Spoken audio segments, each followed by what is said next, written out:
All here. here. I'm We're here. good. We're good. All right. I'm gonna get up for like 30 seconds. Sounds good. Actually, And maybe a little longer. I think my food's here. Fox! What? Bring it to the table. Bring it to the table. I'm gonna bring my food here and eat it while we Nice, while we nice. play. And Origami, I just want to double check. Douglas. Yeah. Is he finished? Yeah, he is finished. Okay, cool. Yeah, nice. You got it. I was gonna make a joke of I'm gonna do my mic open just to put some Oh, 2 willpower, spicy. I like it. Okay, so Zelphus, there we go. I just pinned the link to Raffles' map so you can see the actual things and actually move around on the map, not just the one for Roll20. Appreciated, yeah. And on there, on the left-hand side, for the representation of what is what, you will see body 1, 3, and 4 are the little blue pips. Perhaps I'm stupid, but pinned messages. Toronto by night, Google by... Yeah, right, because we were using Google Maps. Yeah, I've got like a separate little Google map. I mean, I threw like sort of the basics into the Roll20, but you can go through this all you like. No. I'm just such an idiot. I had forgotten that the last, because this is different from other D&Ds and pen and papers that we've done. Right. Yeah. I actually saved all of like the actual Google map, my character sheet. Everything is saved over on bookmarks as opposed to being inbuilt into the actual Roll20 system. So just give me a hot second to bring up all of those. I have it here under Toronto by night. Got it. And then yeah, you can see everything everyone's talking about here. Now, nice. Thank God I still remembered my transitions. Now, again, Borrowed, it's not that we missed a session, but Borrowed's character, having been set up in this city for a few years now, is more...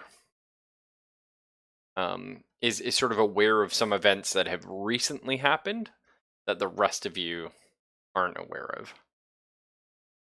Body number, so it's 1, 3, and 4, as you can see.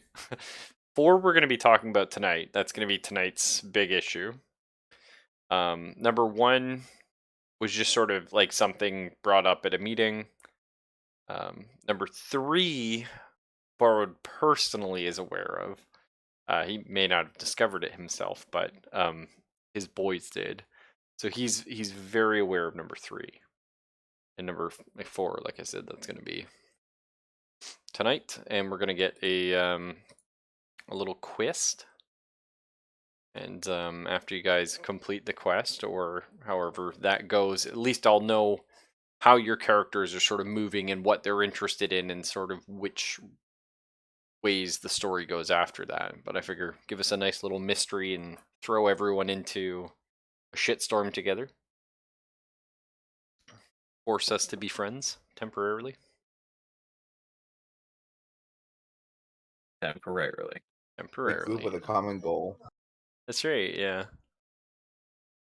Because pretty much in Vampire, it's assumed that none of the party ever necessarily have, or rather, like, want to work together. Like, they normally, like, vampires would rather be independent and sort of push their own agendas in their own ways. But there is a lot of strength in numbers, especially when you don't have the power bases of more established vampires. And also, your skill base is very different from other people's skill bases. And if you can rely on each other, some sort of mutual way, that's good. You know, it's nice when you can trust somebody not to kill you and know that, hey, there's 2 of us now. Or in this case, 4.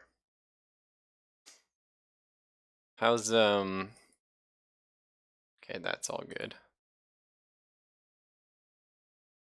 Just waiting on Fox, right?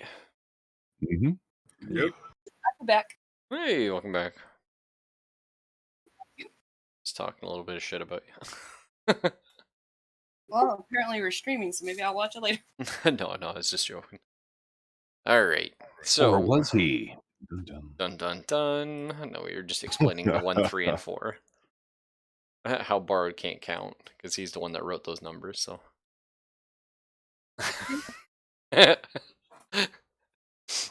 Anyways, so we begin our session. Hopefully everyone remembers session 0. But Yeah, boy. we begin our session how session 0 technically started, but really ended, which is we have 3 fledgling vampires, very new to the world of the unliving, and we're in. This is kind of like a theater room almost. It's in the middle of a graveyard. There's like a mausoleum hall, and inside that is a big room, rows of pews, some chairs scattered around. Of course, we've got the stage, and on top of the stage, like the podium and a microphone. The microphone itself is not used, as pretty much anyone that would be called to the podium can make their voice loud enough to be heard. But that's sort of the situation we're in, and you're surrounded by a lot of people. Certainly, it's. I mean, Bard, how long has Angelo been like uh, a capo here? Is it 10 years? Was it? Capo for a decade, but technically, if you want to include his time as a ghoul, it's been a bit longer. Yeah. So But you've probably bumped with some people as a ghoul, but not known they're vampires. But in the last yeah, 10 years, especially being like a capo, yeah, and like I met what's her fucking face, Patricia. I met her like once before, but yeah. It's definitely bright enough for you to see faces. It's not like kept in the dark. It's like the lights are on. But um, and that's the thing is not everyone is going to be here tonight. Although the prince did call this as like a major meeting, but it is a bit overwhelming with the amount of people you see. Anyone you recognize from your social networking? That's kind of fun. Just Um, wondering if I've had any business rivals or competitors or friends, okay, associates that might also have been uh, vampires as well. So just kind of wondering okay. if I would recognize anything like that. So what would like a business rival be for you? Because you were mostly running like a criminal enterprise. Would there have been like a I rival was thinking criminal more. I'm element? more interested on not only the criminal element, but also the more legitimate work that I had, such as the auto yard, the shipping network, because there's always going to be other companies that are bidding for jobs, or you've got union issues, or you've got obviously people coming and offering to buy you out, or you're offering to buy someone else and amalgamate their company into yours. So, or maybe it's someone that I work with at the airport, or someone that I've seen, something like that. Like, oh, hey, that ATC is also here. What the? Hmm. Okay, that's kind of fun. Um, No, it's rather on the spot in a random second, but if you want, we can come back to that later. I'm just looking for more background to flesh out my character and the world around us, so it doesn't have to be like mission critical kind of stuff. okay. There's a guy, Marty, there, and you've met him before, and he's always been perceived as a bit nutty. Um, but super friendly guy. He's probably got like dark curly hair, tall, slender figure, and he's not like he's probably just someone you've met around the airport. He hangs around there a lot. You're not quite sure what he does. You've seen him delivering packages here and there, but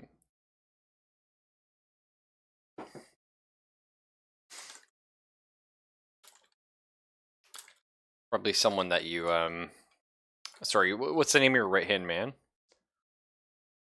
O'Rourke. Yeah, O'Rourke. It's pretty likely O'Rourke has sized him up before and brought him up to you. Sort of just a not sure if this guy's also in the smuggling business because he seems to be dealing with the airport a lot and a lot of packages. But I will say most of these people are sort of facing the front, so you don't really see their faces, and you guys are kind of more towards the back. But Well, there's just wanted to have that. I just took a little quick note there, but we're good. yeah, I would say yeah, definitely overly overly friendly. Although like he has an odd way of talking to you, where it's like, yeah, we'll just leave it at that. But I have a you've met him, suspicion. and he's just one of those kind of things where you would recognize him anywhere had you known him. You know, everybody's got kind of like a guy like that in their town. Like we had Walkin' Willie when I was growing up, and everyone knew Walkin' Willie. We never really talked to him much, but he was just, you know, that slightly kooky guy that was just all over through the town. But there's, I would say in this room right now, you're probably pushing 50 people. Maybe not quite that many, but it's close to. Borrowed would recognize probably about half of them. I think it's fair to say that even though Borrowed's been here 10 years, he's probably not really dealt with everybody in the Camarilla. You would notice, though, Borrowed, that there is a another Giovanni there. Ralph also IPM'd you. Oh, yep, thank If you didn't see that. No. You have to give me shouts on. Ooh. That's fun too, Burrowed. Okay. But I was gonna say, sorry, there's a Vinny that's in this room as well that you would recognize, Burrowed. Fucking Vinny. Yeah, a little bit sickly looking, smoking a cigarette a little too quickly. Always nervous, but Vinny's in the corner in a trench coat. I got like a wide brimmed hat on. And Talk about another character. It's not a fucking fedora though. It's a fucking trilby because of course Vinny was stupid enough to get a fucking. That's right. trilby. Yeah, he's got a trilby. Yeah, and it's not even like proper like beigey color. It's like sort of off. It's almost like a mustardy tan. No, even worse. Like one of those ones you get at like the fucking mall. So it's like black and gray striped, has a fucking skull emblem on okay. it. Okay, it doesn't have a That is skull emblem. so much worse. No, it's definitely not. It's not quite that far. No. Ugh. But yeah, it's a little rough. I might not be much of a Camarilla man since I just got here, but even I'm like, get him out. Actually, Zelphus, just sort of looking at my notes here, you'd probably recognize a guy going by the name of Gino Santarosa. Gino or Gino? Gino. Let's just give you his name real quick here. This guy's like small-time thug / crook. You know he's got a record. You're not quite sure what it's for, but he's been the reason why the police have shown up once or twice at the airport.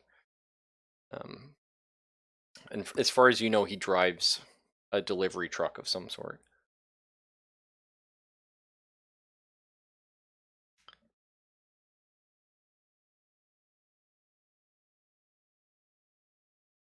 All right. So, so you're in this. Perfect. So you're in this room. It's quiet. Everyone's waiting for the prince to speak, and of course, at this point, the prince has gone up. He's got the other gentleman beside him, the Father Amos, and Father Amos says a few words, and we cut to the chase. The prince decapitates one of the people in the room after sort of calling them forward and commanding them to kneel. Just takes out a fucking broadsword and chops this guy's head off. And unfortunately, that was Origami's sire there. So the guy's sort of body starts to disintegrate into ash as his head like sort of plop, plop, plop, and rolls down the middle of the aisle. And the prince feels guilty. You feel a little guilty? Yep. That's fair. No, you don't need a Also- sand check here. No. Fox, why are you such a glutton for punishment? I think after everything you guys have gone through, tonight you've all sort of like, oh shit, like, you know what I mean? Like you're sort of riding a little bit of that high. Um, and certainly Fox is already frenzied tonight. Um, How soon did this happen after we all changed? so I'm gonna say this happened immediately. Like this was that night. Or maybe like the next day after. Maybe like I feel like Zelphus probably could be next day after.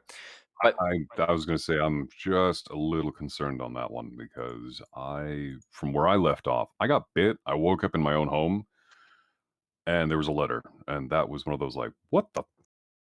And that's where it ended. So I'm kind of like, how did I teleport from my bed to here? That's well, so you were all summoned by the prince. Even though you were brand new turns, the thing is, the scary thing about the prince. Some people, you will hear rumors in this room.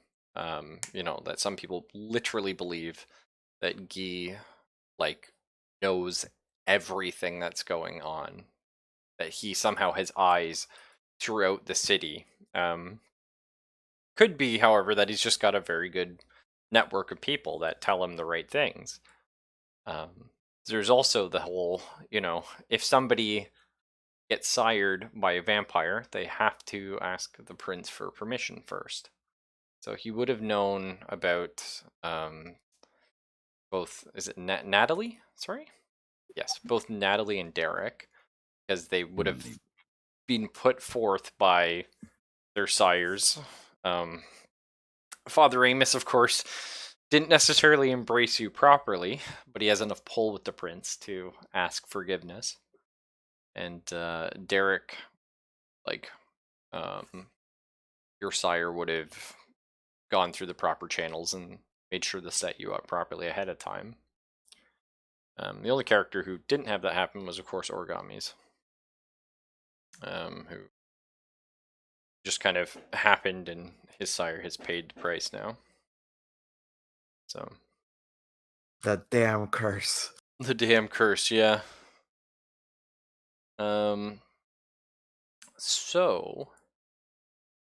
So he's chopped this guy's head off. The head rolls down the aisle. Everyone's just sort of dead silent, waiting for the prince. And the prince points in your individual directions, and you feel like a tug in your body, as if like your muscles like instinctively want to move towards him. and I rolled resist. Yeah, absolutely. Give me a willpower check. It'll be difficulty 7. But you may roll your willpower if you like. Let's see, willpower. All the way at the bottom, so it's just a 3. Yep. Somebody's rolling 3 dice. Yeah, it's whatever your max willpower is. So Okay. 3 dice of 20? 10. No, of 10. Yeah. 10. Right. And they have to be 8 or higher. 3d10. Yeah. Nope, didn't work. Yep. With the failure and one under and 2 under, it's pretty much just me kind of going, but still having to go through with it. Yeah, so you don't like necessarily all like have to run up to him, but you do feel compelled, your body to move up towards the stage. And he calls forth to everyone. He's been tonight. There have been many things to deal with. We dealt with one of our rule breakers. Hopefully, the rest of you remember your place in the masquerade. And as for these 4, we've had another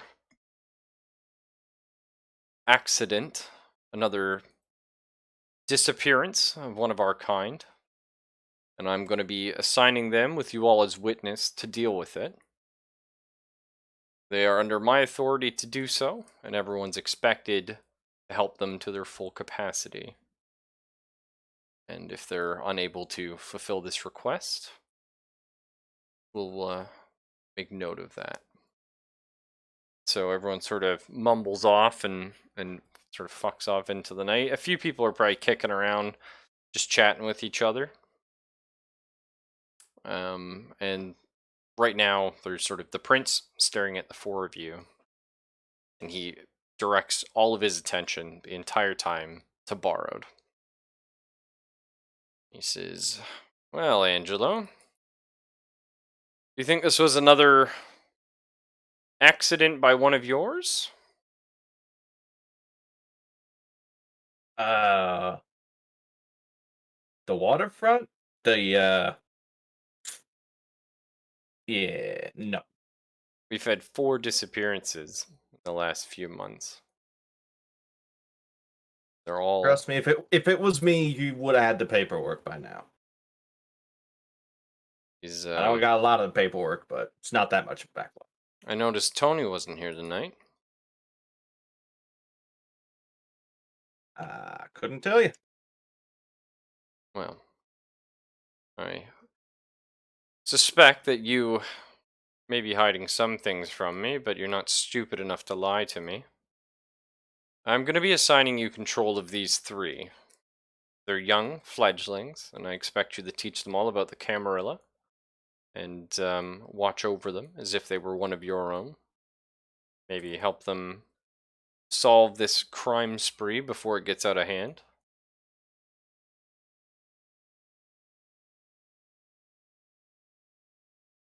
All right.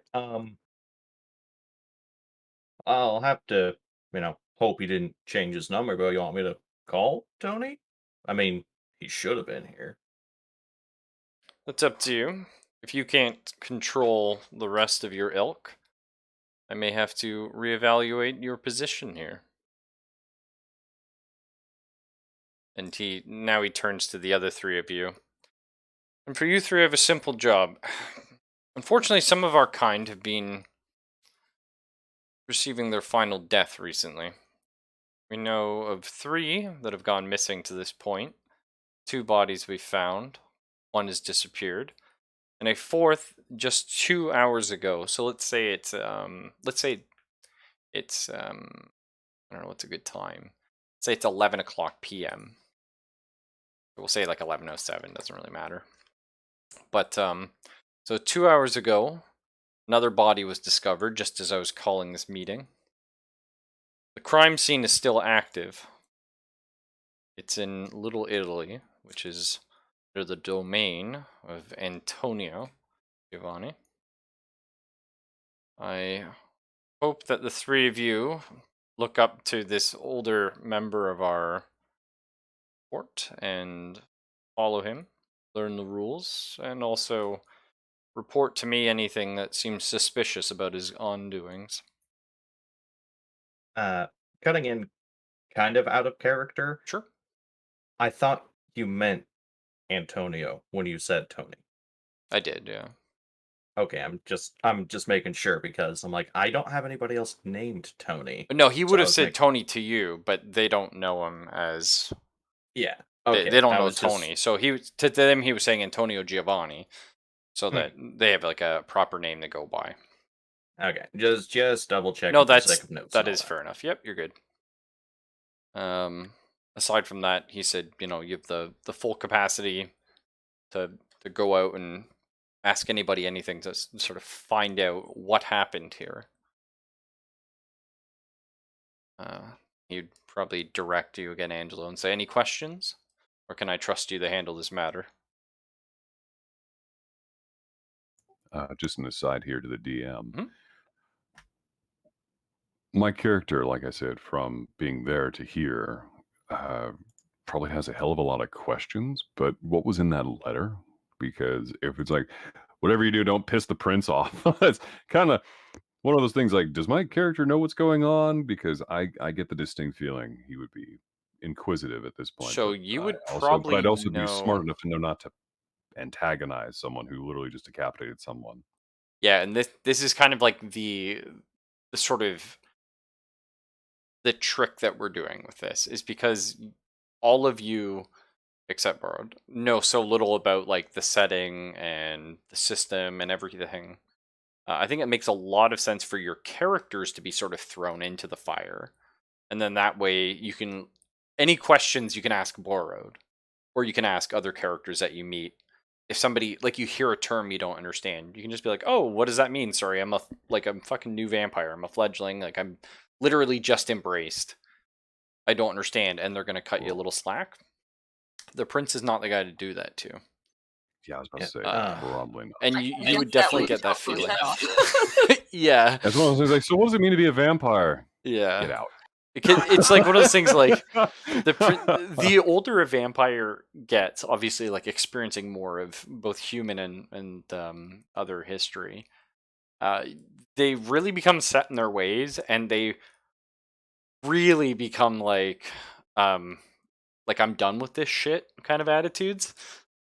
Like just the older they get, and this guy's been around since like 1230, so he's a little old, a little cranky. I think that Angela would have a comment for the prince. Yeah, for sure. Now, I'm not pointing fingers because I haven't even seen the bodies yet, assuming we can even find them. But I am saying that Tony's not here. Vinny is here, and Vinny doesn't like me. So, not saying he did, but I personally am going to be looking at Vinny being connected to the head on my docks. Ooh, that's fun. The prince sort of like narrows his eyes, and he said, "Is that something we should officially remember, or is that a hunch?" It's a hunch at best, because I know that Vinny lives nearby, and I know he's not happy with me having the docks, but I don't know if he would necessarily be going out and going this far. Well, normally I wouldn't interfere with your kind. I have no interest in whatever it is you get up to down there. But we can't have people breaking the masquerade, and we can't have caitiffs dying nightly.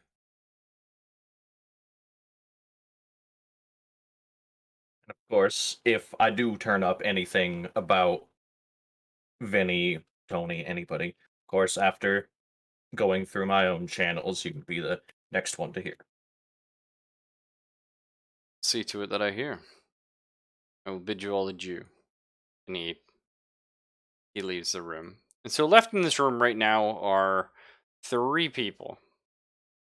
There's Father Amos, who's just sort of tidying things and writing things that people have moved slightly over by the sort of chapel part. There's there's Vinny, who's in the back, as I said, having a cigarette. He's probably on the cell phone right now. And there's another character that Borrowed would recognize, but nobody else would. A very fashionably dressed lady sitting in one of the pews with her feet like propped up on the back of the next pew, and she's sort of texting away on her phone. Is that my Patrizia? No, no, no, No? no. No, this would be a Destiny Star. You would know her as the sole proprietor of the Silk Tiger Club, which is Ah, one of the few Elysiums here in Toronto. mm.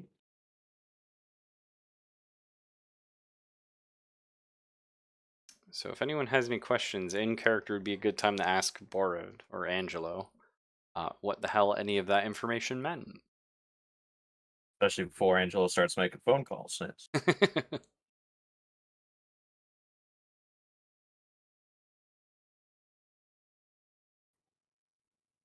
So I'm new to this. In fact, it's been less than 12 hours. Ah, yeah, hell of a Uh, kick, isn't it? It's yeah. gotta be a joke. If it is, I'm not laughing. But yeah, some kick. And I'm not saying Angelo would ever be considered a sympathetic character. We'll see. But he may be sympathetic to that fact because he also had a trial by fire kind of embrace.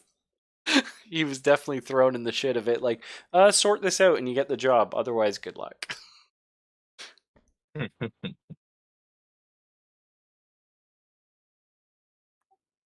So, true death, as I understood it, we're functionally immortal, right? Final death is what the prince was talking about, but yes, continue. Well, what I'm asking is, it's not like in the movies, right? It's not like silver and Are we garlic. going sparkle? No. Ugh. But if you go in the sun, you will be dead. How dead? You see what happened to your dad there up on stage once he was made about a foot shorter? That's your dad?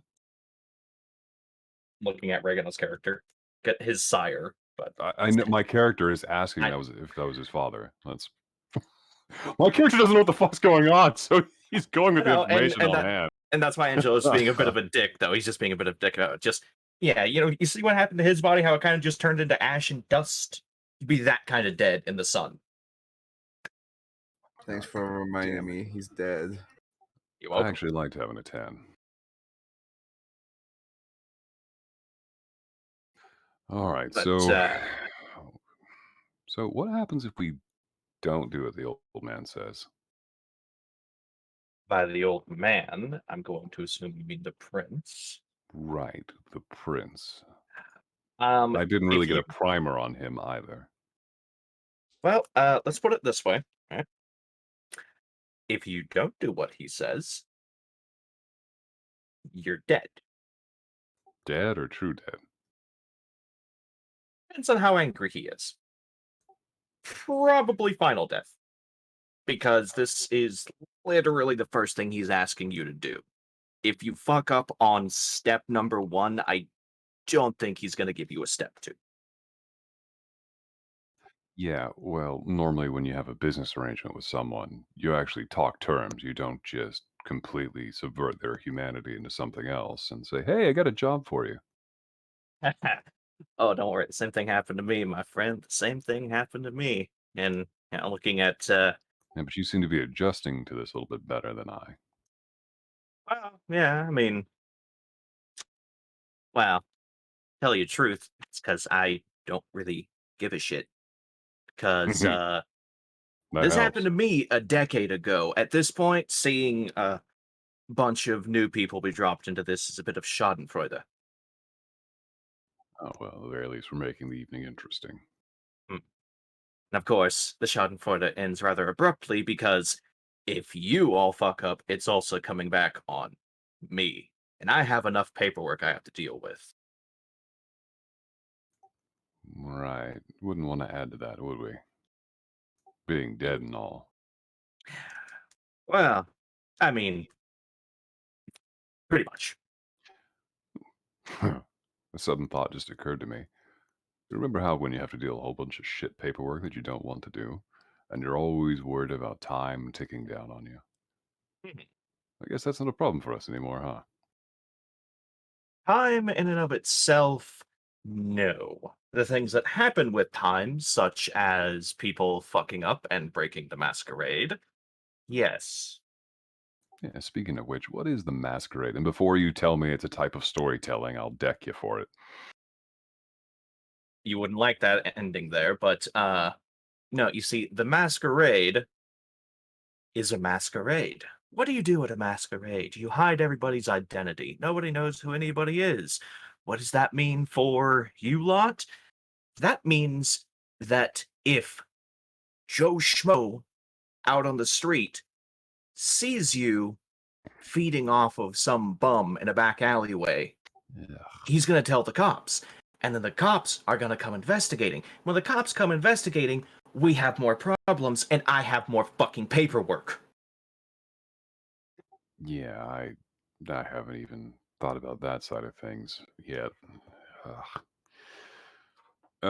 All right. So every vampire. Still getting used to saying that.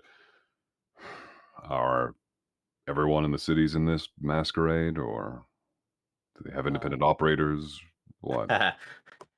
uh, there are those that want to be independent. They don't necessarily last that long because if you are an individualist, that would typically make you a caitiff.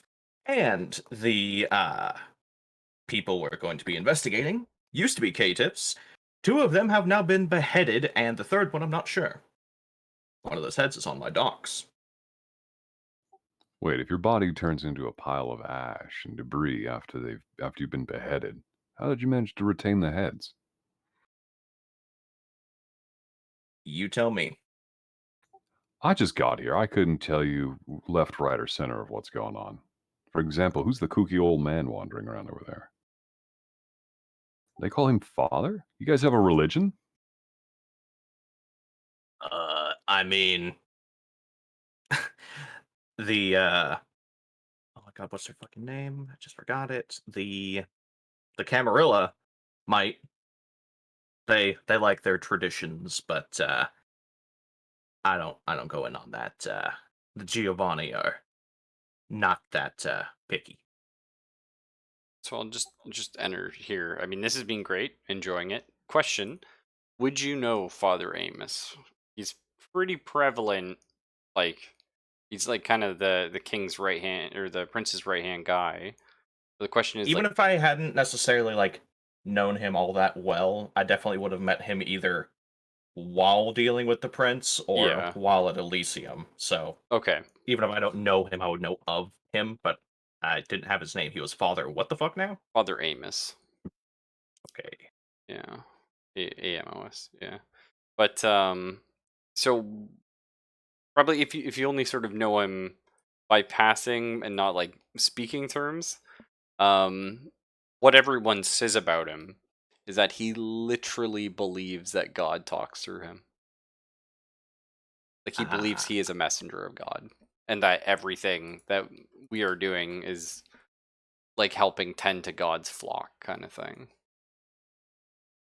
And he actually runs a church, and like it is an Elysium, but people like the kindred feel uneasy in it most of the time because there is like an ounce of true faith that Father Amos has.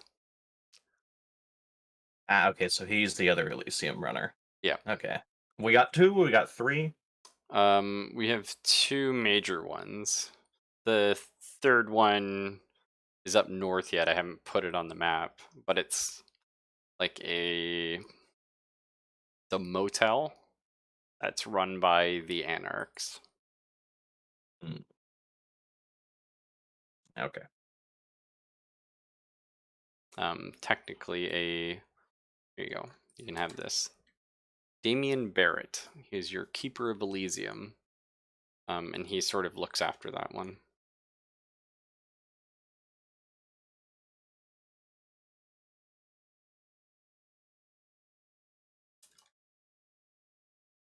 Okay. So, what was Zelphus's question again? So I can actually try and answer it properly now. It was about the The father, first but of which what? who the kooky old man was, and the second was, you guys have a religion? Right, yeah. So the Giovanni don't have a religion. The Camarilla like their tradition. It's kind of like a religion to them. You could kind of say the Masquerade is a bit of a religious practice, kind of. But yeah, the father's, well, he's a father of his own opinion. He he thinks he's talking to God. He might be talking to somebody. Might be talking to a spirit, a demon, whatever, a wraith, even. But he thinks he's talking to somebody. And he runs a church about talking to his somebody.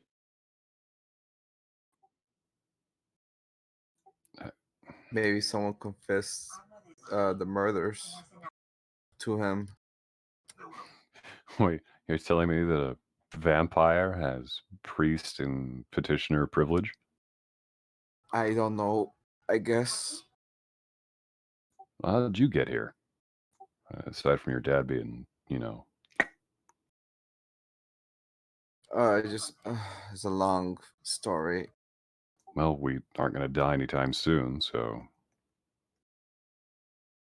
I'd rather not. Just you All can see right. that you can see my You're a character little, is little pretty sensitive. I got it. upset. Got it. Yeah. Well, I mean, Uh, let's just turn to Fox's character. What about you?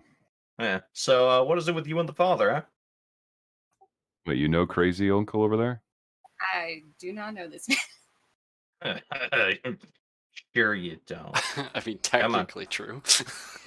Well, I don't know him. And what little I know of him,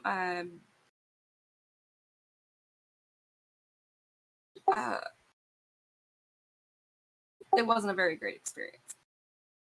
It's not every day that Father Amos gets admonished by the prince, so I'm gonna guess he's your sire. It's not every day you wake up with a creepy old dude in your bedroom. I'll give you That- that one. I'll give you that. She's got you there, Angelo.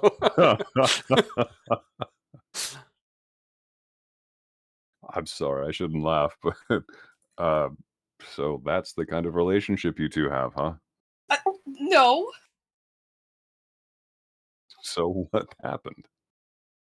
I He mean, didn't you know.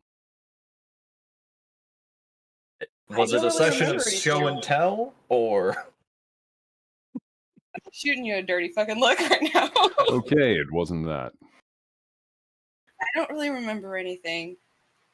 I woke up and this creepy guy's in my bedroom speaking weird shit to me, and then he just disappeared and left a phone number to tell me to call him if I have questions or something.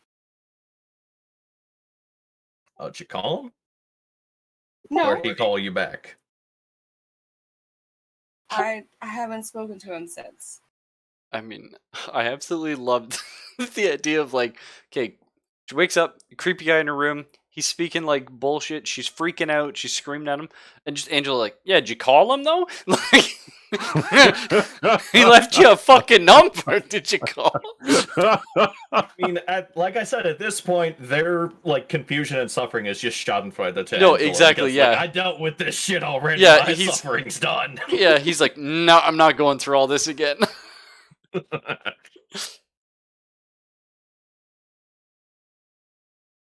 Love it. Well, if you want to ask him, he's right over there. I don't know if I want to talk to him. You woke up and you're a vampire now. And the source of information that's most adroit and pertinent to you, you don't want to ask. You're just gonna, oh, I'm a vampire now. I In fact, mean, I I've got think he's someone kind I of a source of information too, isn't he? She's pointing at Borrowed's character. What's his name? Angelo? Angelo. Mhm. Yeah. Angelo, yep. Yeah, but this dude didn't turn you. Yeah, he also didn't show up in my bedroom in the middle of the night. Do you want my I would have gun? knocked first. Don't vampires need to get permission to go in your house or something like that too? Permission? Nah. Holy water only works if it's from the Inquisition. Garlic doesn't do shit. Running water, you can walk right across it. Crosses, yet again, only works if it's like actually the Inquisition. These hippy dippy walking around with a rosary, that doesn't do anything. So the steak does do something then. The stake, kinda. They're It's, stabbing you in the heart. It's kind of a pause button. You're not dead. That won't kill you. But you're dead-ish. If it's stuck in you and they leave it, you're basically a vampire mannequin. If somebody comes along and pulls it back out, you're all right. You're gonna be bleeding and have to patch that back up, but you're all right. Do you get decapitation works since the events that happened tonight? Decapitation works, and silver hurts like a motherfucker.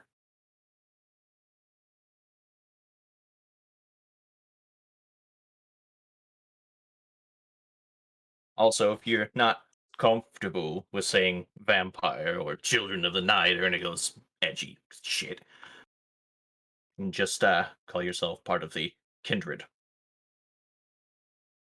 We're all kindred Certainly spirits has here. a better ring to it than Children of the Night. Yeah, that. Nah. Sounds like something Price would say. Along with ghouls. Ghouls, yeah. I do love that. Mhm. Well, if there's no more questions before we head out, I have phone calls I've got to make. one. It's Alright. very important. I saved the best for last. What murders? Well, the other three, I'm gonna have to go find out about. One of them. Well, I got a call from one of my boys saying that there's a head on the docks. This would have been a little bit surprising, as it was. You can guess. Unfortunately, this head also has, kind of grins his teeth and pokes at his fangs. Kind of had a resemblance. So, bit more of the unusual side to find laying around. And it's been out during the day, or? Nah, it was found last night because if it was out in the day, turned to ash, dust, blah, blah, blah, blah. Had to ask. So I was going to say, your dock workers or whoever's passing by would have been able to say, like, oh, there's a decapitated head. Mm. Well, so what do we do next? Well, next I have to make a couple of phone calls, and then I guess we're gonna go see about this newest one from rolls up his sleeve 2.5 hours ago. I would say the body's still warm, but no, it's not. Funny you mention. Anyway. So, do we drive directly to the crime scene? I mean, I want to make a phone call first with Okay. you, Mr. DM. Yeah, for sure. So who you calling? So, fucking Fat Tony didn't show up, but yeah. But I know that Fat Tony doesn't really like me. And just to be the kind of asshole that Angelo is, I'm not gonna call Fat Tony and ask why he's not there.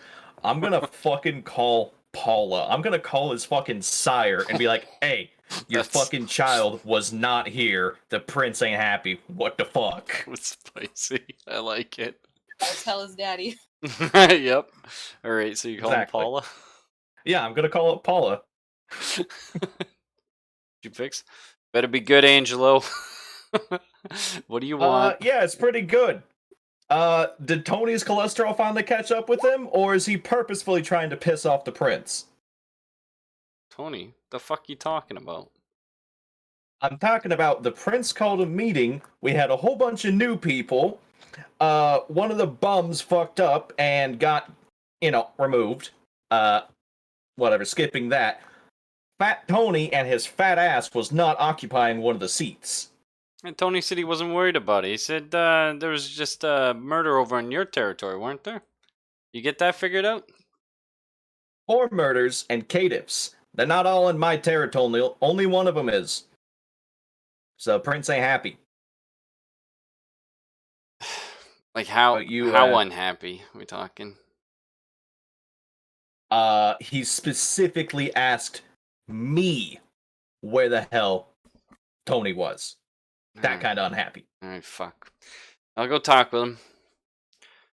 Alright. Thanks, Angelo. Click. You have a nice night, Paula. Click. Nice. Yep. Okay. Tony remembers this. Tony's gonna be a bitch. Fuck him. I'm gonna go over your head. I want to see your manager. Tony will remember that every day. Oh shit. Tony Good. Fuck Tony and fuck Vinny too. Hey man, Vinny's just trying to get by. A little shitter. All right. Oh, speaking of, you also may want to offer these guys a place to park their coffin. At some point. Right, right, right. Let's just say that, maybe the father reminded me of that. He just kind of comes mumbling by and just stops for a second, looks up. Oh, yeah, by the way, they need a house. Yeah. This is my fucking problem now? Yeah. Well, he would probably come by and say, children, have you not some place to stay? The house of the Lord is always open. And he'd probably look at Fox and say, Joan, if you need anything, let me know. Just heads off. I was very confused. And who the fuck is Joan?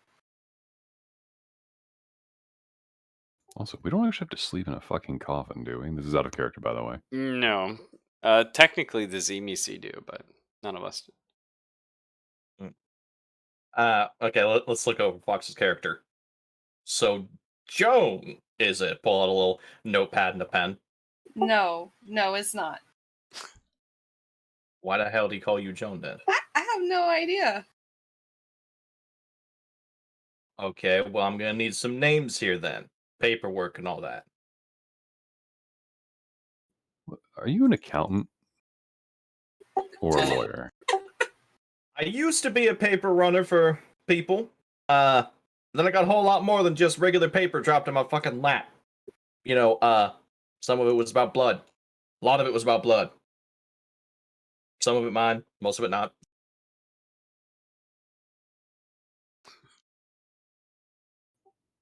Huh. Well, it explains the fixation with paperwork. Speaking of paperwork, just guessing from your attire, I'm gonna guess that you've seen some paperwork. More than my fair share. Mm-hmm. What type of industry are you in, my friend? Recreational requisitions.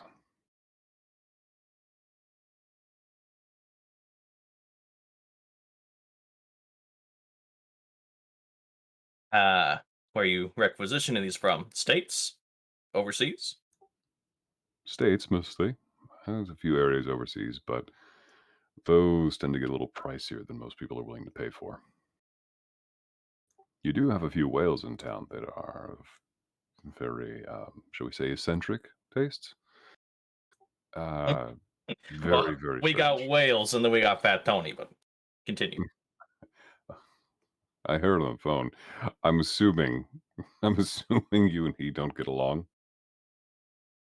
It's not that he and I don't get along, it's that his sire, Paula, bless her, doesn't really like my sire, old feud from New York. So because of that, Tony decided that he's supposed to not like me, and so fuck Tony.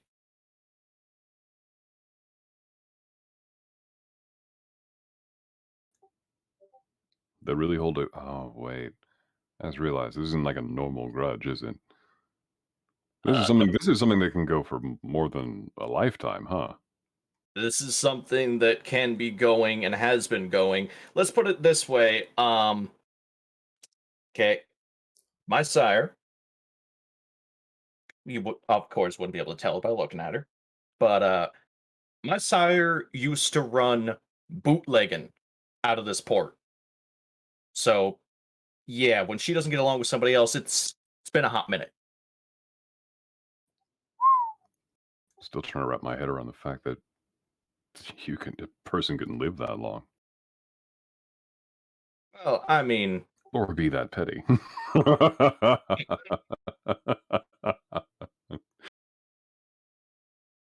Ever heard of letting go?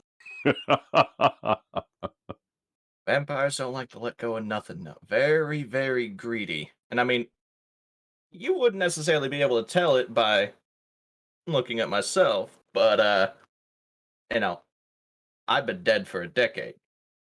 I'm actually coming up on my 43rd birthday here. Oh, congratulations. And I plan on celebrating that, so hopefully we can get through this Scooby-Doo chase tonight. Right. I do actually have a question for you that's kind of pertinent to this. Is it about a house? Because the No, father it's implied that you're all missing a house. I have a home, thank you. Do you have a home that sunlight will not get into? I've got to call a guy about my windows. I'm not going to live in some bunker under the ground trying to hide away from the sunlight. I don't live in a bunker, and I would not be offering you my house anyways. Be offering you a place near my house. No, I'm thinking of how I'm going to modify my rooms to be able to let me. I know they've got those new windows, the ones that are for the high end hotels. They block out light UV to a certain spectrum. I could probably get mine replaced with that. Shit, that's going to be expensive. I think you just need to get your windows removed. I'm up on the 40th floor. I really don't think just knocking the windows out and turning it into a concrete wall is the most adroit choice when trying to avoid, attention. Are the window frames steel or aluminum? I believe there's steel. Get some thin steel plating, weld it up around the back of that. No sunlight gets through. Just don't die on the way to the elevator. I would recommend No, moving, but the hallways. No, the hallway doesn't look out into the world. Oh, that means I'm gonna have to go through the parking garage to get out now. I can't. I would recommend moving, but that's me. Called advice from a colleague. Fair enough. This isn't pertinent to this right now, anyway. Well, it might not be for you. Look over at Fox and Oregano. What about you two? You don't look homeless, but you got a house that can't have sunlight in it? I always board up my windows with plywood. I do just live in a shitty apartment, so only 2 windows, not much. Okay. You want to live in a slightly less shitty apartment? Completely throw my old life away. I'm not sure. I already Completely have throw your tried- old life away. What have you done, my friend? You have thrown your life away. I just nah. This is bullshit. Well, I mean, if some vampire bit him, he didn't exactly have a choice whether he threw his life away. All right, fair. Speaking of vampires and biting people, what about you? You guys stay with the father? Hell no. Fuck that crazy old man. Well, the same offer applies to you. Of course, staying there wouldn't be absolutely free, but I do have an apartment that is prepared. How much are we talking? Oh, not that much. Money is not really that much of a factor to me, but I would need you to, of course, keep the place clean and, forward mail and all that kind of stuff. Is it pet friendly? Depends on the pet. I have a cat. Cats are fine. What type of cat? It's not a big cat, right? No, she's not big.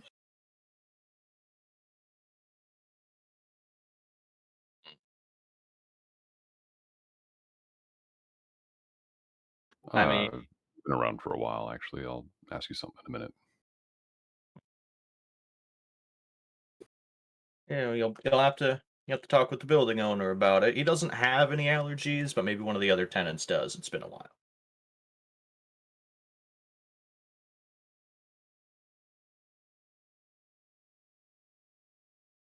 Make sure it doesn't ruin the carpet. Yeah. Oh, right. Also, Raffle, I PM'd you. I don't know if you saw that. I think you did. Again? Hang on. Might have missed like a new one. Oh, I did. Yeah, I did see that. Okay. Yeah. Just figure out while we're talk about stuff this and the other. No, I already made mentions. Okay.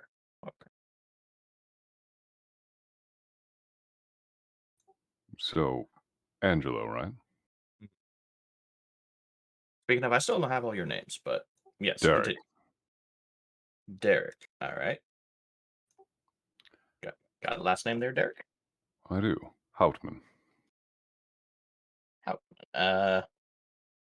German? Austrian? Austrian.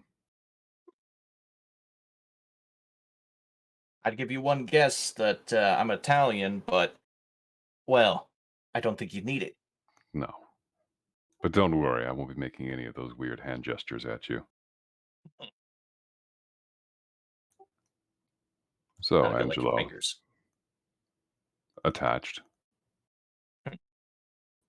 There's someone I'm trying to look into. In fact, there's two of them. One of them is, well, he's been around here for a while, and apparently, Prince and him, I don't know, maybe there's a connection. Do you know anybody by the name of Jennings? Maybe goes by Bill or William. Jennings. Like fucking pull out essentially, like not literally, but like kind of like a Rolodex and just Jennings. Not a big fan of digital, are you? Digital just means I have to have power, and can't really like have it everywhere. I got a phone, but my phone has an off button. And no, the name Jennings doesn't ring a bell. Unless it does, Mr. DM. No, you probably wouldn't know Jennings. Who's would have been around before your time. Yeah. Who's the Jennings fellow? Competition? Possibly. Still trying to figure that one out. He and the prince apparently had some sort of an arrangement. I don't know the gist of it, but also inadvertently led to me being here. So, rather trying to find out where exactly I stand. You yourself said that you have a sire who's in conflict with. Sire's the right term, right? Sire, yep. Right. The one that made you the new you. Yeah. That was in character, right, Bar? Yes. Oh, I just wanted to make sure. All right, so you've got that one, and you're in. Vinny's trying not to use vampire terms because, like, you guys are a day old. Right. Okay, So that one is in conflict with someone else, and now you're both as underlings are now against each other to try and make it look like you're operating under their auspices. Well, I'd like to know where Jennings stands with anybody else, because what I don't know could get me killed. And I really, as much as I don't want to experience being killed, at least there's that little bit in your mind that'll tell you, hey, maybe you can come back from this one, versus, well, I mean, this one's dad getting his head lopped off and turned into a pile of embers. I mean, you kind of died, whenever that was, last week, whatever it was for you. So you kind of already died, but yeah, I get what you mean. You don't want second helping of death. Right. Would like to avoid it if at all possible. All right. So the name Jennings doesn't ring a bell. Don't have him on my list. Who's this other one you're looking for? All right. Do you know anyone in or about the docks named Marius? Maybe he goes by Marius. Yeah, Marius. You're looking for him for... Well, it turns out he might have information I need, and I'd really like to speak with him. Well, I can do you one better. Oh? We go out back. We can go directly to Marius's office. You can talk to some bitch in person. Well, that's beneficial, certainly. But you sure this won't take away from the prince's errand here to find the bodies, or his convenient location to it? Well, it's all of a half mile away from the body. So, we're going to be going that direction anyways. All right. I'm assuming you two are coming with.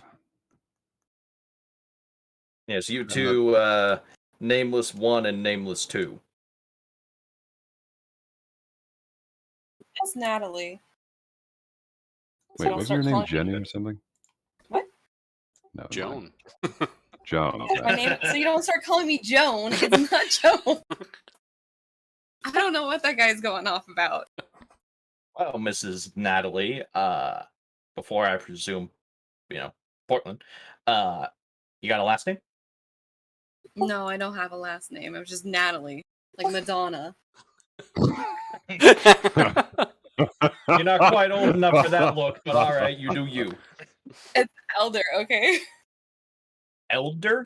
As in, like, somebody older than you? No, I said Elder. Alder, okay. That's the name. All right, what about you, mystery man?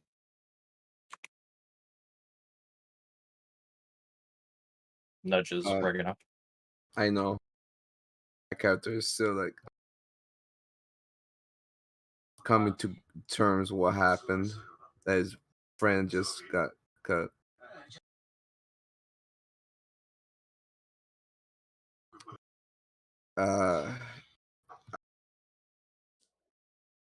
I don't know yet. You don't know your name? No, I do know my name. It's just I don't know if I'm ready to commit to this vampire life. I mean, if you don't want to commit to the vampire life, we could step out back and, What, you gonna paralyze me with a stick in the no. Paralyze, you're cute. I just kind of somewhat slide out a handgun from inside my jacket and just, nah, I'm not going to paralyze you. Slide it back in. I thought guns can't kill me. Guns will hurt like hell. And you know what hurts more? Silver. Van Helsing wasn't completely wrong.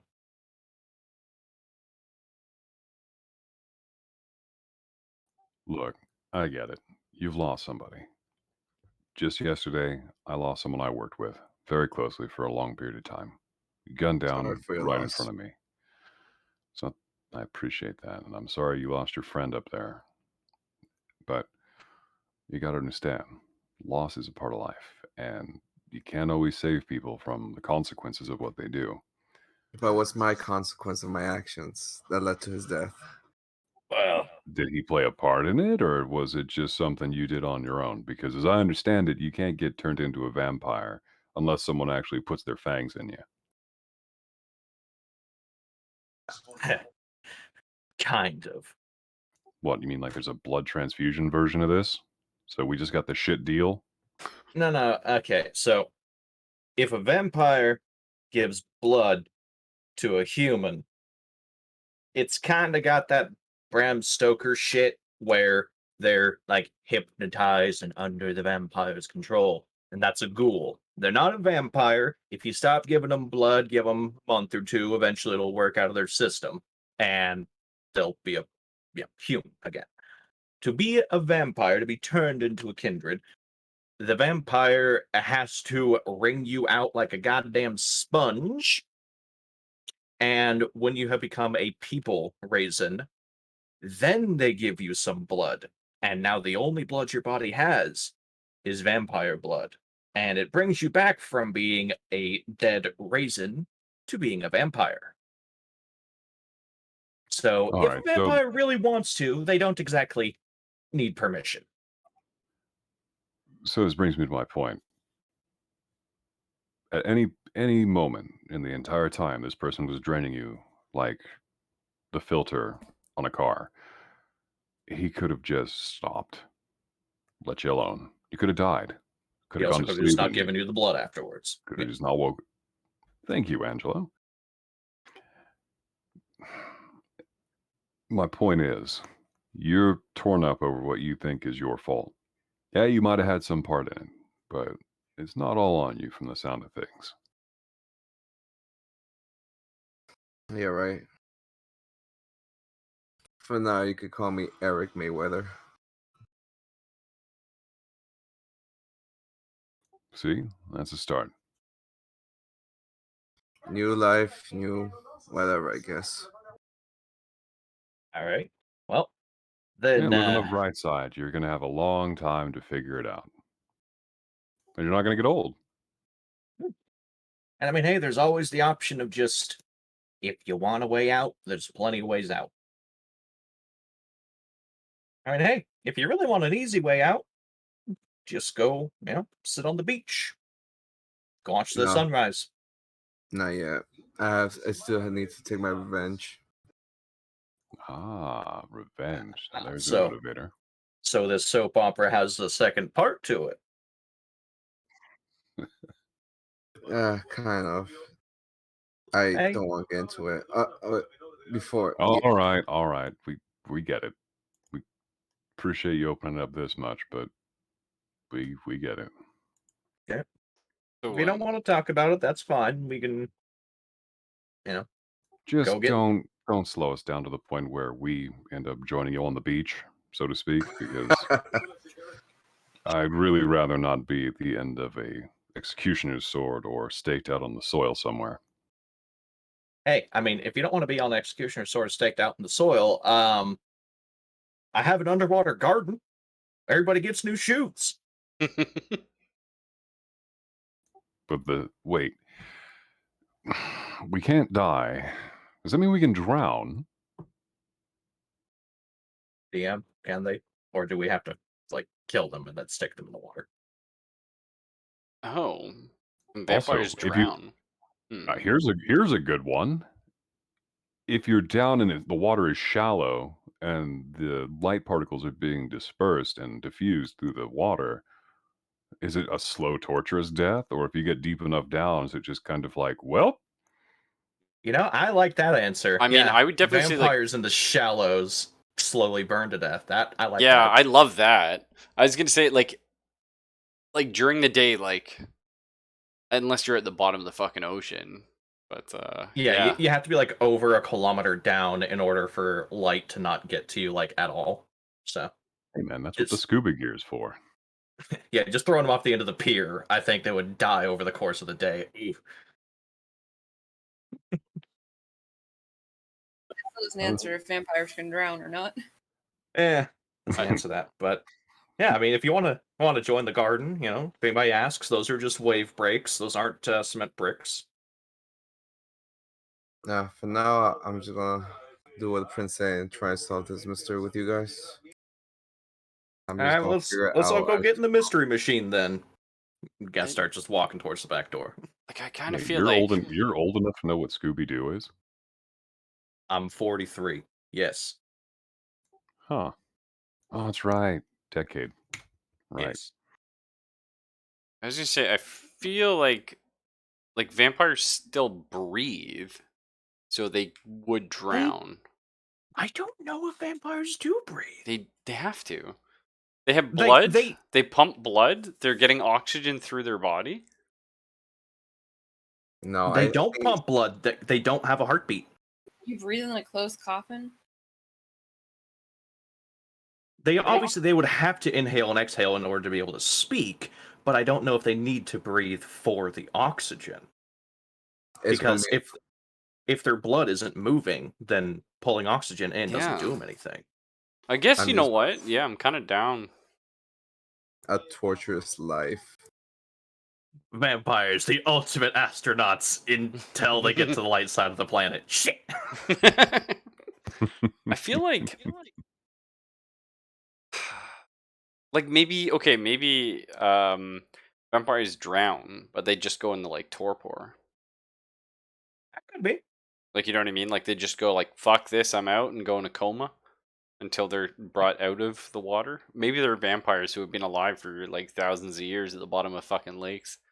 That's scary. That's where you actually will find the third and fourth generation vampires. Right, that's in fucking the bottom of terrifying. swamps. And somebody pulls them out. Hey, what's it? Oh, fuck! The plagues of Egypt come back. That would be scary shit, dude.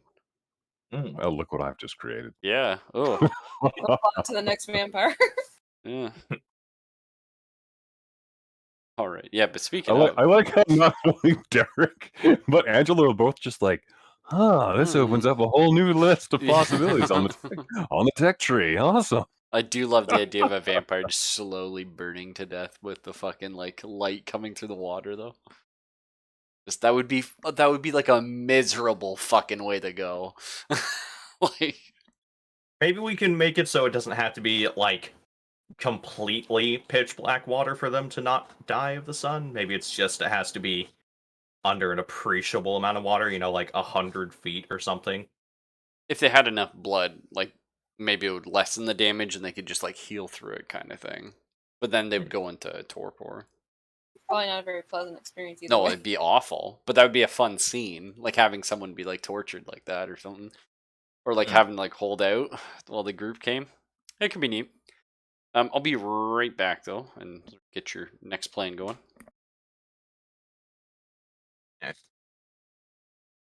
Well, in/out of character / like second person, I guess. I don't know.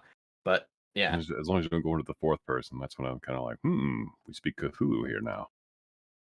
Yeah, Cthulhu Fatong. Yes. There's got to be more to the vocabulary than that goddamn sentence. There is. I mean, but I don't know that much about the freaky fish guys. Good chow. Well, we're definitely going to have to go on from here, and we're gonna go talk to Marius, and then we're gonna go see about the newest addition to the pile of ash.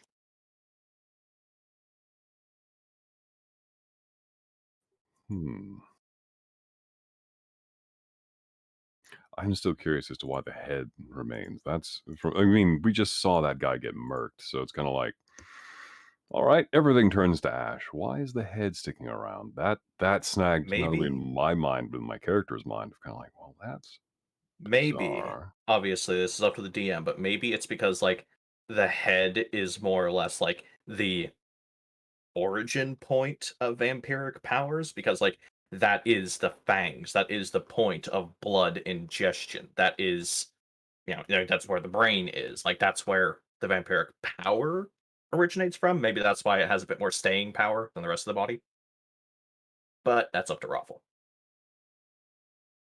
It could be that the head was supposed to turn into ash and well, and it's just DM fiat. I don't know.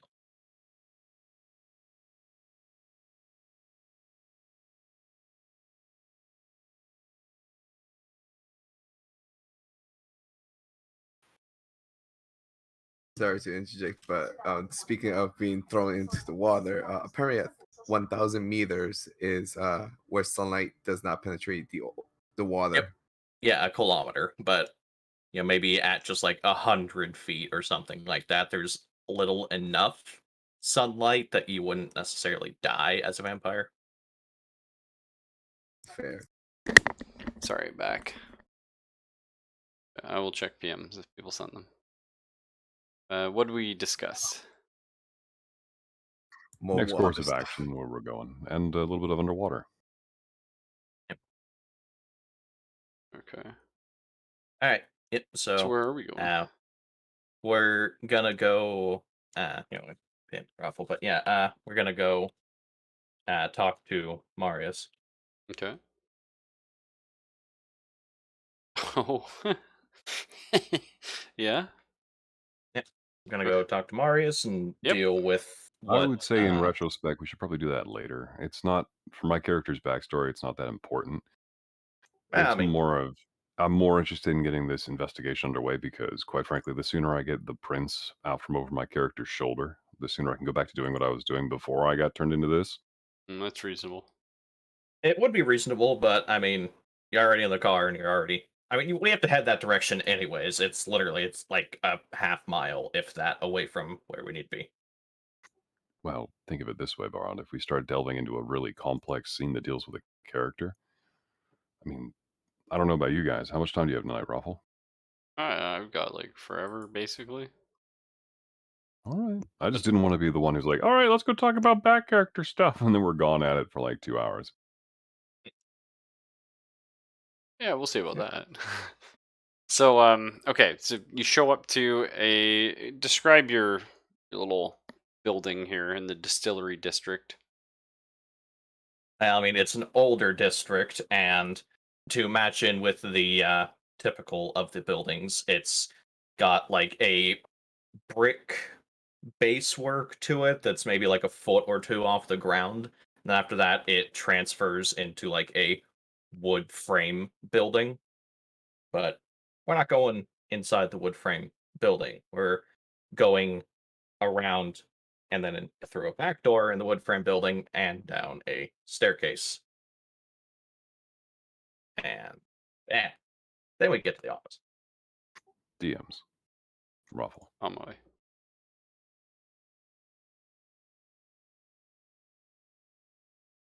Oh, thanks.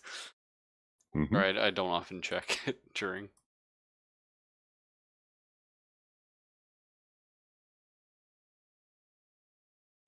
All right. So, so we're at the office. Gonna have you lot take a seat on the couch, and I'm gonna go into the back room. Just all right, Marius, you have guests. Come here, bud. Gonna walk back out. I'm gonna place a little box about 2 inches by 2 inches by 4 inches tall. I'm gonna just put that on the table. This is Marius. Say hi. Sorry, your mic broke down for mine. You're like, this is, and then you stopped. This is Marius. Say hello. Wait, what is Marius? The What did you? box. It's a 2 by 2 by 4 box. Inches, that is. Is it supposed to be at the scene of the crime?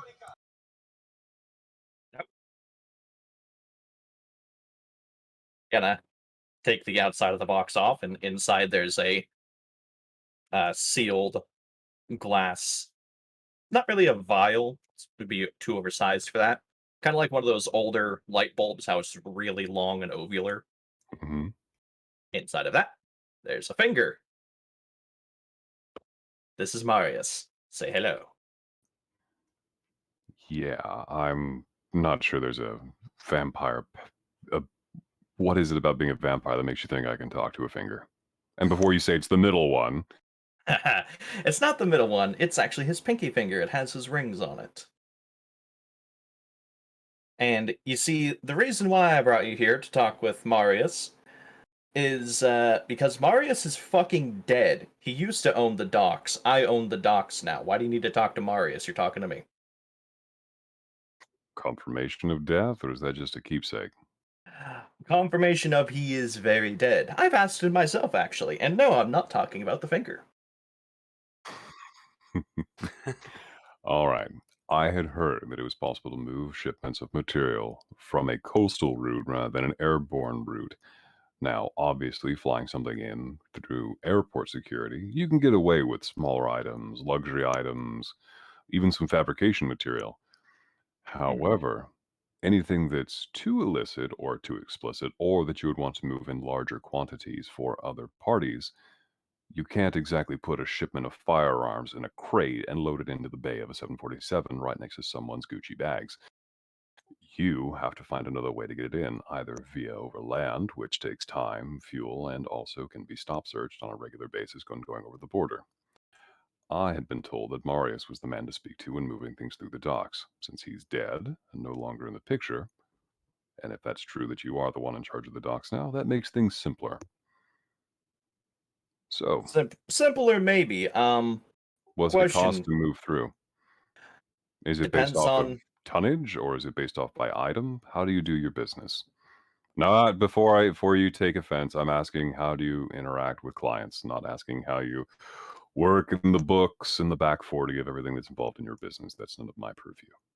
Depends on what it's coming in, whether it's wood boxes or actual sealed crates.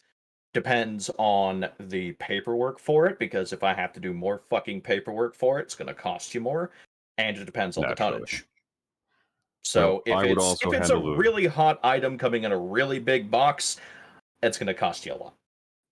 well, considering I'm just the middleman, I don't really think the clients are really the ones that are going to be able to argue when quoted a price.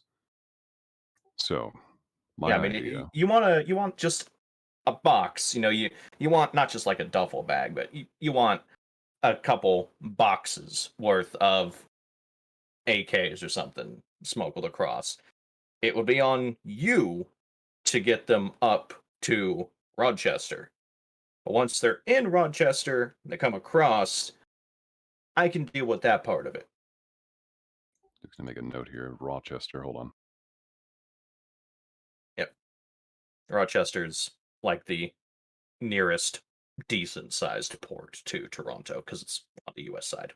And that was actually out of character, but that was where the bootlegging was for Angelo's sire. The bootlegging was going from Toronto to Rochester, and then from Rochester down to actually Manhattan for the speakeasies.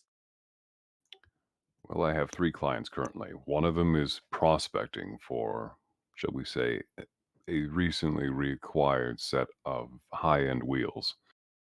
However, it's down in Virginia. Now, obviously, you can't drive something that hot, that unique, up across the border without being checked for the driver's license, checked for the plate, checked for the make and model, which will immediately mean that the transporter would be caught and the vehicle impounded and returned to the user. Not without So, a lot of money. exactly. So, I was told that obviously you can't roll that onto the back end of a plane and fly it up here. You can't drive it. So, in order to get back to my prospective client on what the pricings would be to move something like that in a shipping container, I figured Marius would be the man to talk to for that one. Number 2, recently I had a shipment of weapons that was misappropriated. Coincidentally enough, also one of the tangential reasons why I wound up here today. I'm going to have to find a way to replace those. Now, half the shipment made it, the other half was impounded by another party. I can't get it back because of federal custody. Question: So, you got tracking numbers on those boxes? I can definitely get you the paperwork on the second one, but if it's being floated out of here, that could be potential there. If they're just driving it across on a sealed container, I can't do anything for it. Okay, a follow-up question to that.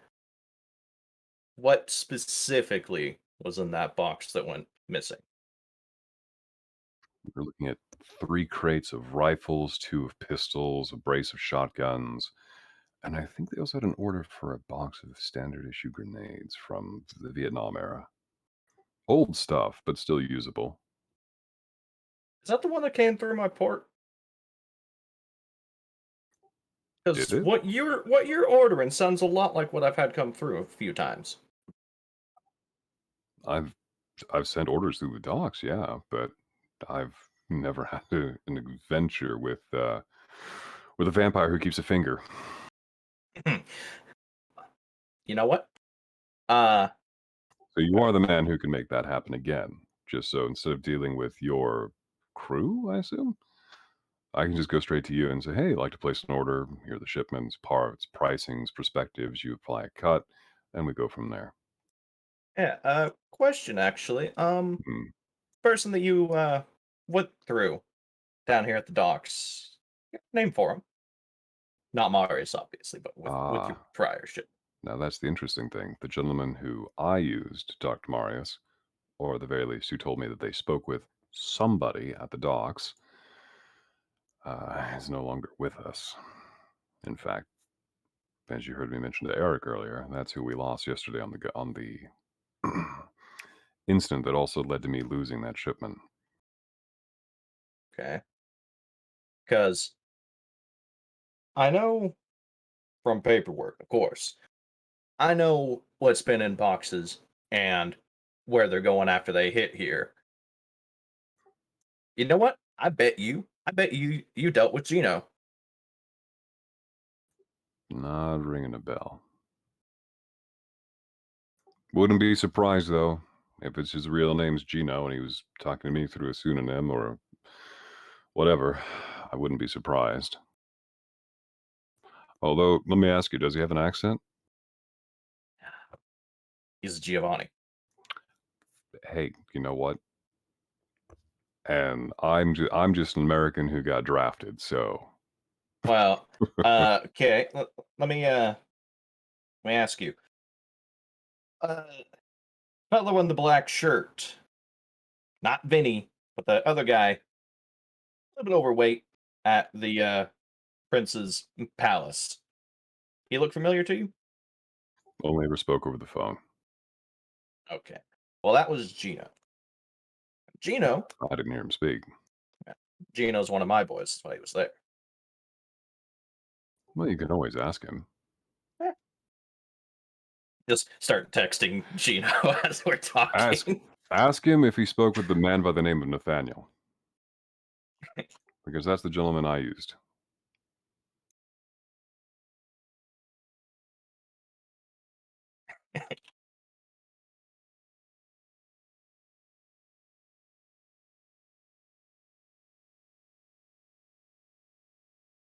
Also, I'm probably going to have to out of character. I'm going to have to ask you out of character later for all the characters and names, for the proper spellings and everything that goes with that. Oh, yeah, we've got fucking text files full of names, don't you worry. Yeah. Yeah. But yeah, there you go, Ralph. We're just like firing that off to Gino as we're Oh, like a talking. text? Yeah, literally Yeah. just take out the phone and, even though it's, not necessarily like into his top of the line iPhone or something, just, tapping that off. You You're using a texted, flip phone. you send guns? Hey, I asked him. He's used to using a Rolodex. He's not the most adroit with a pad. You should use the gun emoji. Yeah, you know what? Yeah. The gun emoji. Fucking, yeah, it was like, you gun, you gun, Nathaniel. Fuck it. Let's see.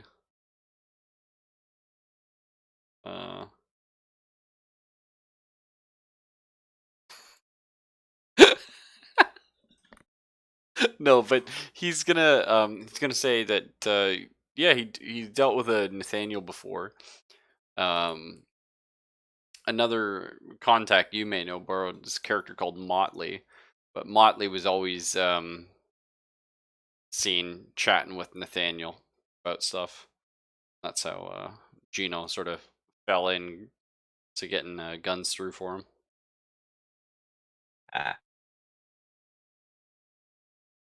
Okay. Motley is on a universal shit list with the prince. Oh no. Yeah.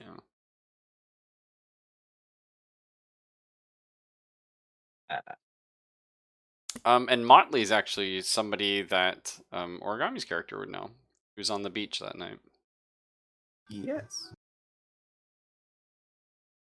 2 T's. Okay. You, Borrowed, would know he is a Bruja and falls in line with the Anarchs. Yeah.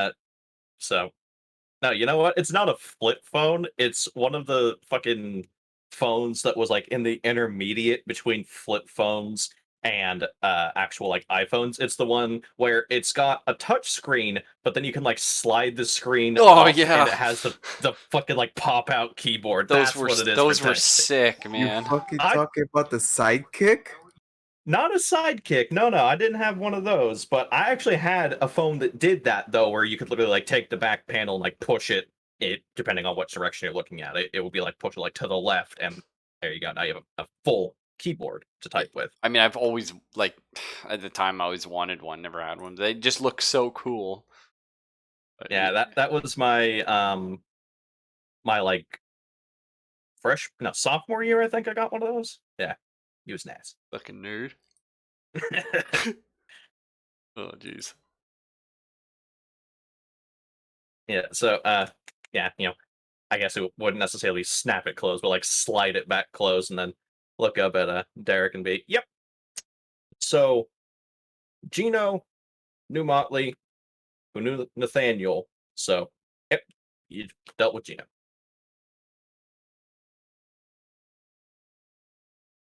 Assuming Zilphus hasn't left. I'm still here. I'm just writing down notes. Okay. Everyone feel bad for Borrowed, who before we even started role playing had to learn like 30 character names and all their backstories. Yes. All right. And Borrowed also has an incredible grasp of the lore and had far more time, I think, with character creation than the rest of us did when this was being tentatively created. So Yeah, I like can kind 2 of see more why days. he had some time to build a real story. You should have Because- seen me in the midst of creating Angelo. At one point, I think I had like 4 copies of the PDF open to different pages, as well Yeah. as like 12 different pages of the vampire fucking wiki. Yeah, we hit this character up super fast. It's pretty sick. Yeah. Sorry. Wham bam, thank you, ma'am. Yeah. All right. So, we've had our talk. This whole time now, I just want to know. Sorry, Natalie and Douglas, is it? Yeah. You did Natalie Eric. and Doug or Eric. Eric. Sorry, currently Eric. But Mhm. Natalie and Eric. Were they just left in the car, or did they come down? We're in the couch with them. Yeah, I I would- kind of, yeah, I I would kind of assume that assumed they they- came down with. So they've heard this conversation though. Yep. Okay. Yep. Just want everyone to be on the same page about that, because I thought we were, but I was like, you know what, just in case. Yep. And so you probably cost yourself another half an hour. Something like that. But I mean, we had to come down from being in the north part of the city, anyways. That's fair enough. Yeah. All right. Well, now that that's handled, we can deal with the paperwork for your car and whatnot later. Let's go see about this newest addition to my paperwork. All right. Well, by the time you show up to the crime scene, it's actually a small parking lot. Yeah, I mean, also the crime scene was hot when the prince originally sent us like out for it. So Yeah. Oh, I forgot about this thing. Get out of here, you son of a bitch.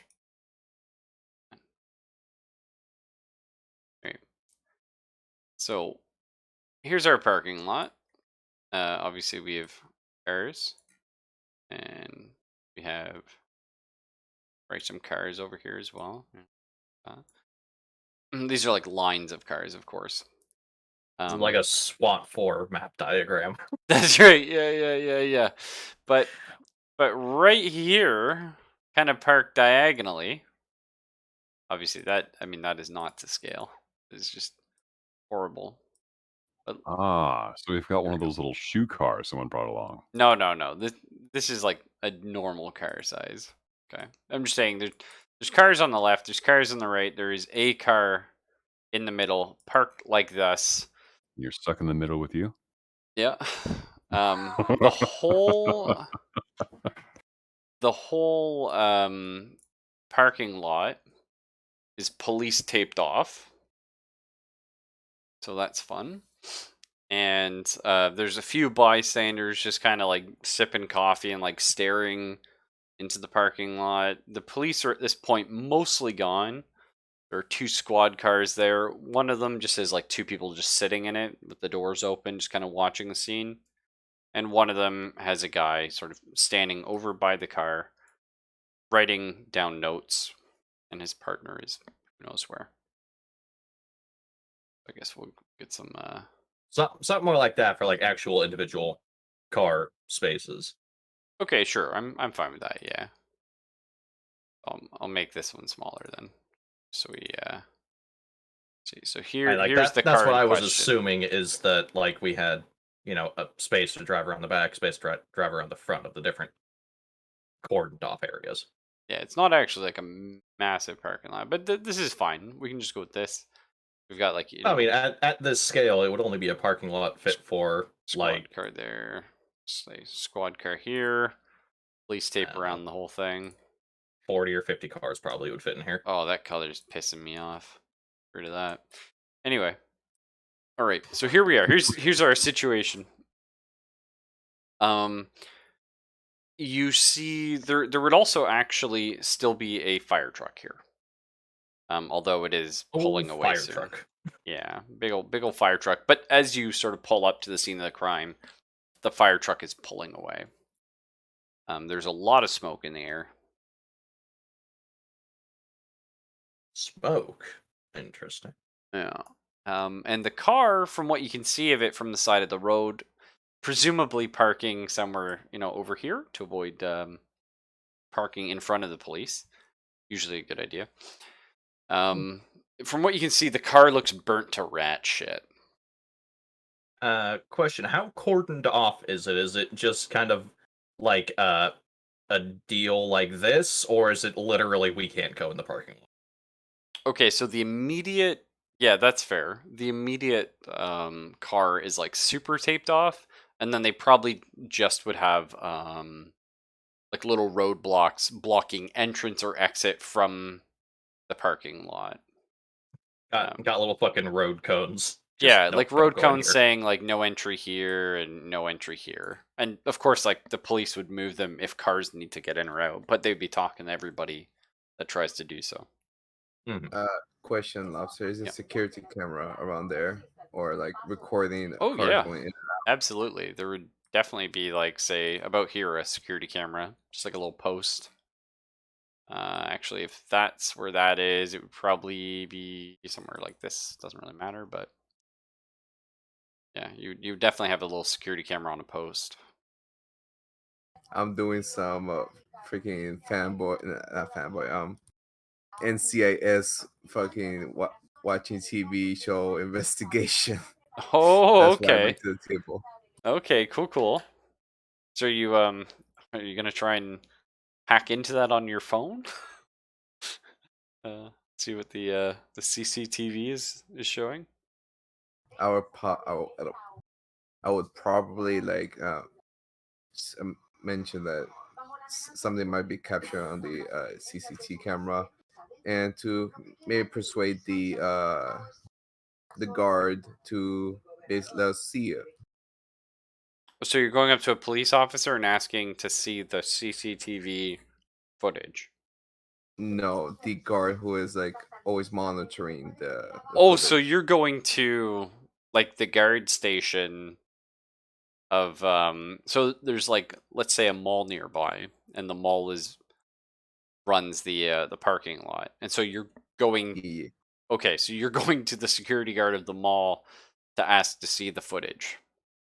Yeah, but first I'm gonna retell the information to Bar's character. Oh, that you're headed off to do this? You're gonna cross the street and go talk to the guy in the little fucking white booth.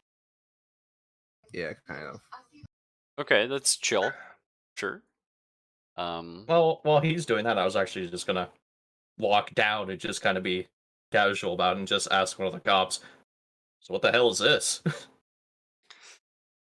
Yeah, I don't know. Some probably drug addicts or something set fire to this car a couple hours ago.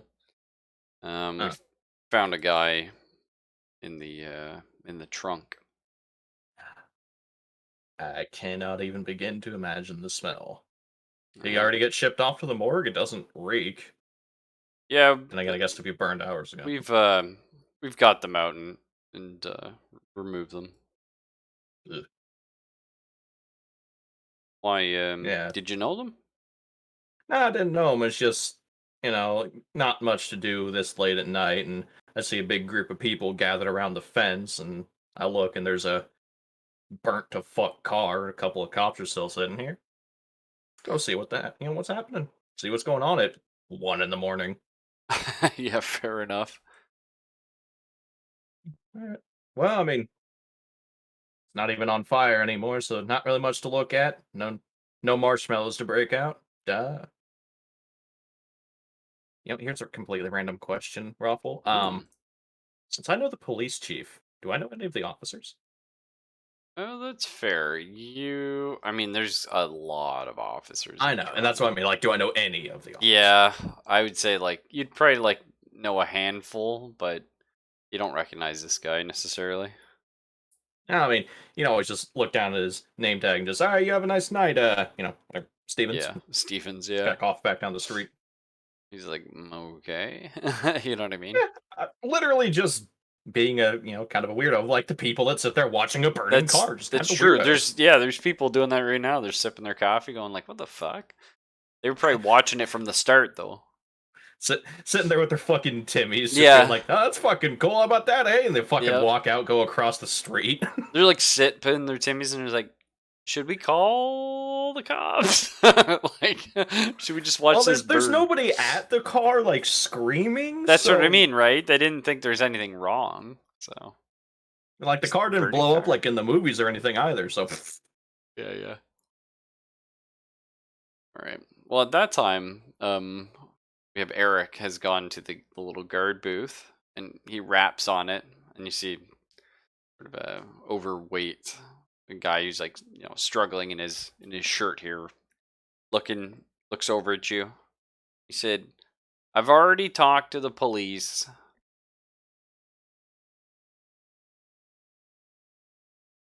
That's it. What?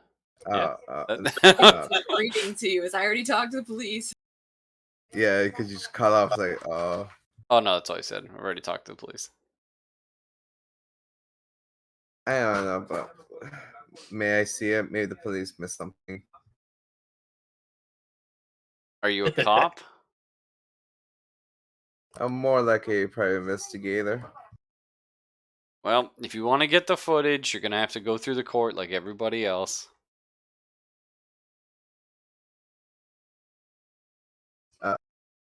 Bar will not have to have it for like fake shit, fake warrants and stuff, right? Hey, Bar can walk over there and see what the holdup is with talking with him. Yeah. Just go over and look at the fucking lard ass through the window. fucking as fucking they're Eric's walking like, up, just excuse me, I need to get my friend who has a fake pass.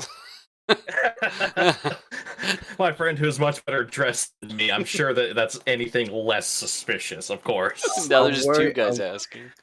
I'm wearing a shirt with a tie, and I'm wearing basically my work clothes. But Hey. you're not wearing a nice, like, blazer, though. No. It's true. You just look like an angry office guy. Look like you came out of a fucking office building, like, drunk off your ass. Your name is just, something like Keith. You're somebody's fucking secretary. Yeah. All right, so Okay, bye, Zephyrus. bye. So you come up, Burrowed. Yeah, just walk up and just... Hi. This guy looks over you, and who the hell are you? Nobody in particular. Just Joe Schmo. I talked to the cops. They said it lit on fire, but there was a guy? I've already told the police everything I know. This evening, 7 o'clock, something like that. 9 o'clock, sorry. This thing catches on fire, and So what is it? 7 o'clock or 9 o'clock? 9 o'clock. 9 o'clock. I think they parked it here around 7, but They being, just the whoever's that left it, and presumably, like, they parked it at 7? Like, did they come back? I don't know. There's like two guys. They were in like hoodies or whatever. They parked the car. I go over. I give it a ticket. Obviously, they didn't pay. They didn't pay, and the thing's parked sideways. Is not even in a spot. I thought they'd be coming back quick. I thought they were just running across the road and get some food or something, and I'd catch them when they get back. Yeah, so I just kind of left them, and then all I know is it's still there a couple hours later, and I'm like, oh, that's kind of weird. And then it was on fire, and here we are. Wait, so you saw them on the camera? Yeah, the camera's probably not even facing this way. I don't know. No, there's two guys in hoodies, white hoodies. But I mean, I see what, how many poles do I see? 2, 3, what? There'd probably be like 2, yeah. Yeah. So, I mean, I see like 2 cameras. Like, those pan, or are they literally just staring at the parking lot? Oh, they pan a little bit, and he sort of like wiggles with the joystick, and you can see like 30-degree motion or something. I mean, if somebody wanted to get this, we'd have to go talk to the police or the courthouse or whatever. But what if somebody wanted to get this for, like, whatever you want to call the phrase, internet gossip. What are you with the press? Nah. Smaller forums, much smaller forums. Is this like some live leak shit? I'm Else, not like saying the no. I'm not saying no. I don't know. I kind of feel like I'd have to talk to my supervisors about anything like that. I mean, you might have to talk to your supervisors, but I don't think your supervisors would pay you for publishing the footage. What are we talking here? Hmm, I mean, depends on how good the footage is,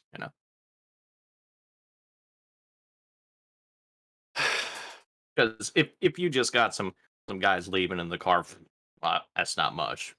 If you got like the guy that was in the car screaming and flailing, well, it's a bit more interesting to the internet. People get some sick kicks. I mean, you're not gonna see or hear anything. The guy was locked in the trunk. But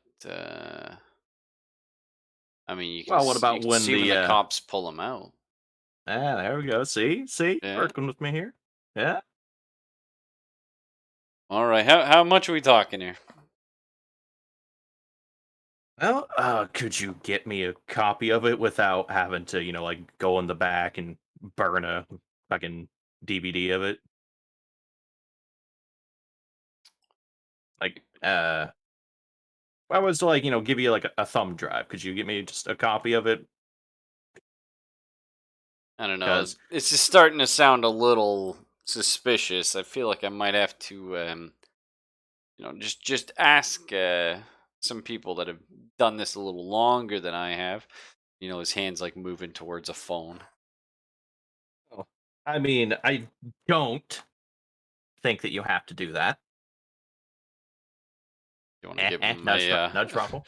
Oh, I see. Yeah. He's like, you're right. Maybe I don't. Well, I mean, I'll tell you what. All right. Okay, Ruffle. What the fuck is Canadian fake plastic money bills? Oh, just what? Dollars? We just call them dollars, man. No, I mean, like in America, if you wanted to convince somebody to do something, you might be like, I'm going to talk to my friend Benjamin.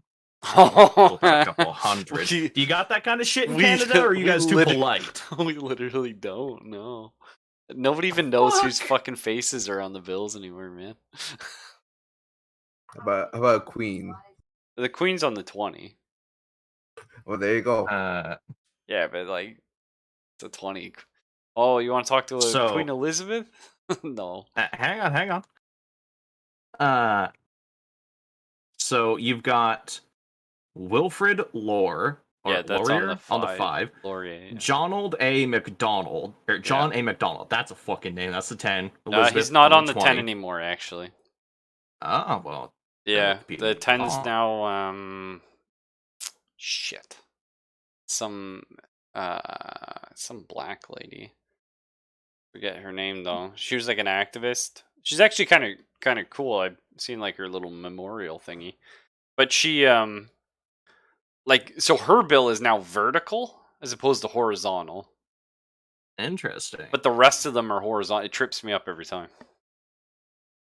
Well, yeah, okay. I mean, yeah, I'm kind of just paraphrasing American slang into Canadian slang, but just being like, I don't think you need to talk to your boss. In fact, actually, I think my friend Robert here would be a bit better at convincing you than I am. Flip out a couple of hundreds. I like that. Okay, give me a negotiation of your choice check. Negotiation of my choice. Yeah. Well, I'm not trying to intimidate him, so expression? Yeah, you can go for expression. All right, so I need the big dice roller. So that would be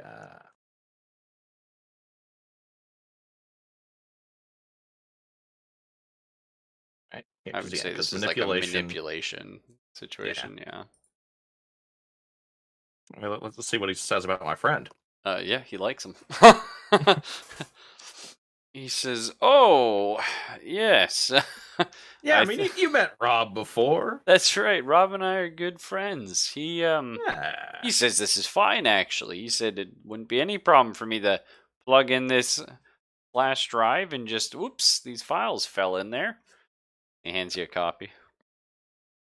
Yeah, all right. So, see you around. You know, maybe me and Rob will come talk again if you have another car that needs the internet to see it.